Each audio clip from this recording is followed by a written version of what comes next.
আসসালামু আলাইকুম। RS news channel 24 বিডিতে আপনাদের স্বাগতম। সঙ্গে আছি আমি মোহাম্মদ রেজাউল হালাদার। প্রথমে আসি বাংলাদেশের খবর নিয়ে। ভারতের কবজা থেকে 5 কিলোমিটার এলাকা অবমুক্ত করল বিজেপি। বিস্তারিত। ঝিনাইদহের মহেশপুর উপজেলা মাটিলা সীমান্তে বিএসএফ এর দখলে থাকা প্রায় 5 কিলোমিটার কোদলা নদীর অংশ বিশেষ অবমুক্ত করে নিজেদের দখলদারিত্ব প্রতিষ্ঠা করেছে বিজেপি। সোমবার দুপুরে মাটিলা সীমান্তের কোদলা নদীর পাড়ে এক সংবাদ সম্মেলনে এ তথ্য জানায় মহেশপুর 58 বিজিবি। এতে বক্তব্য রাখেন 58 বিজিবির অধিনায়ক লেফটেন্যান্ট কর্নেল আজিজুস শহীদ।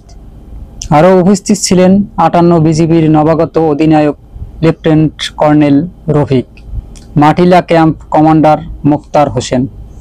লেফটেন্যান্ট কর্নেল আজিজুস শহীদ বলেন, 58 বিজিবি মাটিলা সীমান্ত থেকে কোল ঘেঁষে কোদলা নদী বহমান। এই নদীর 4.8 কিলোমিটার বাংলাদেশের ভূখণ্ডের মধ্যে অবস্থিত।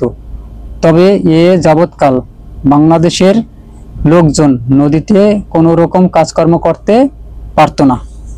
মাছ ধরা কিংবা প্রয়োজনীয় কাজ করতে গেলে বাধা দেওয়া হতো। সম্প্রতি সময়ে বিএসএফ এর সাথে আলোচনা করে সেখানে বিজেপির দখলদারিত্ব প্রতিষ্ঠা করে। এখন থেকে বাংলাদেশের লোকজন নদীর সব মাছ এবং সব কিছু ভোগ করতে পারবে। সংবাদ সম্মেলন শেষে গণমাধ্যম কর্মীদের নদীর ধারে নিয়ে যাওয়া হয়। সেখানে দেখা যায় মাটিলা গ্রামের অনেকেই নদীতে মাছ ধরছে এবং অনেকেই গোসল করছে। কোদলা নদীতে বাংলাদেশের দখল প্রতিষ্ঠা হওয়ায় উচ্ছ্বাস প্রকাশ করছে স্থানীয়রা। স্থানীয় কৃষক আলমগীর হোসেন বলেন, এখন থেকে নদীর ধারে নিয়মিত মাছ ধরা যাবে ও নিত্য প্রয়োজনীয় কাজ করা যাবে। আগে বিএসএফ নদীতে নামতে দিত না। এদিকে আবার ব্রাহ্মণবাড়িয়া কসবা সীমান্তে 2 ভারতীয় নাগরিককে আটক করেছে বিজিবি। তারা অবৈধভাবে বাংলাদেশে প্রবেশ করছিল। রবিবার সকালে এক প্রেস বিজ্ঞপ্তির মাধ্যমে বিজিবির পক্ষ থেকে এই তথ্য জানানো হয়। এর আগে শনিবার রাতে উপজেলার সীমান্তবর্তী অষ্টজঙ্গল এলাকা থেকে 60 বিজিবির সদস্যরা তাদেরকে আটক করে। আটকরা হলো ভারতীয় নাগরিক রাজু ও সোহাগ। তারা বর্তমানে বাংলাদেশে অবৈধভাবে ইন্ডিয়ান অনেক লোক আছে। আসলে আমরা বাংলাদেশিরা কখনো ইন্ডিয়ায় অবৈধভাবে যাই না। হয়তোবা কিছু লোক যায় বা গেছে অনেক আগে। এখন বর্তমানে অর্থাৎ 2-1 বছরের ভিতর আমার মনে হয় না বাংলাদেশের কোনো লোক অবৈধভাবে ইন্ডিয়ায় গেছে। তবে আমাদের সাবেক প্রধানমন্ত্রী শেখ হাসিনা ছাত্র জনতার গণঅভ্যুত্থানে তিনি দেশ ছেড়ে ইন্ডিয়ায় আশ্রয় নিয়েছেন।